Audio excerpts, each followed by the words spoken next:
Okay, day 2. Getting more Christmassy. Not quite yet, but we'll get there. Everybody, when they come to your house, and especially when they come to my house, oh, so sorry. Okay. Oh, here we go. Don't start. Right. Would you like another clap? Yeah, we might as well. Welcome to day 2. It's getting a little bit more Christmassy. Not so much more Christmassy, but stick with us and we do get there. If you come to my house, the most important thing you bring is, if you've got a cat or a dog, you can bring that, but you also need to bring a bottle of wine. Let's have a bottle of wine. There you go. I don't even drink, but my husband does like a bottle of wine. When you're taking a bottle to somebody's house, putting it in one of those cardboard sleeves or one of those horrendous, boxes that you put them in, it doesn't give a lovely feeling. And also, if you do it this way, you can give them a cheaper bottle of wine, but the wrapping looks spectacular. So we're going to use a slightly different shaped cloth. I've got a lovely cloth here with cherry blossom on it. So I'm going to put it onto my table. Most of the things we do start off with the right side of the cloth down on the table. Sometimes you're lucky and you have a cloth that's got double-sided, but we're not that lucky just at the minute.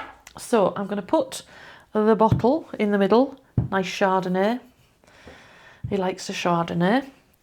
And I'm going to take each of the corners like that. I'm going to make sure this is positioned in the middle.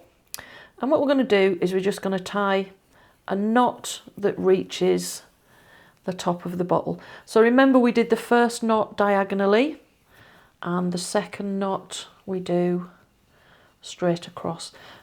We can come back, we're going to tidy all the top up in a minute.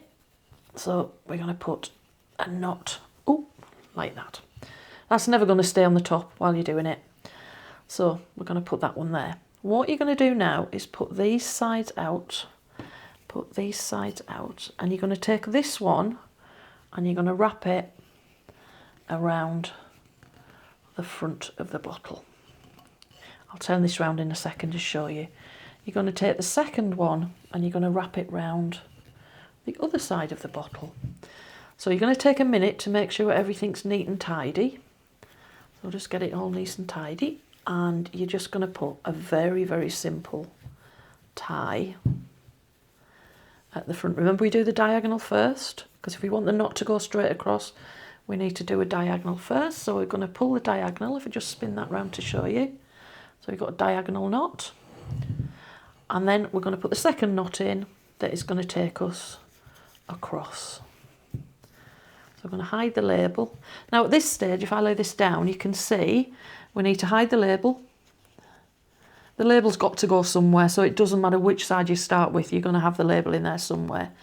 And we're just going to adjust the colour on this so we get the nice bit at the front. You can twist these knots, so you can just twist them round. That one wants to twist that way. That one wants to twist that way. Give it a nice tug. So this is really neat at the front.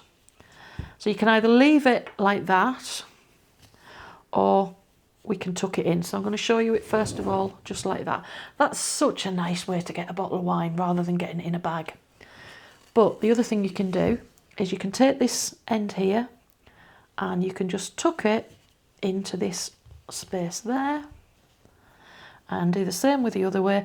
Depending on which way your fabric's going, one might want to go up and one might want to go down, but you'll soon be able to work that out. So I'm going to pop it into there, give it a squeeze, and what you've got now is you've got a beautiful bow at the front of it as well. We're getting more Christmassy. Come back for day 3.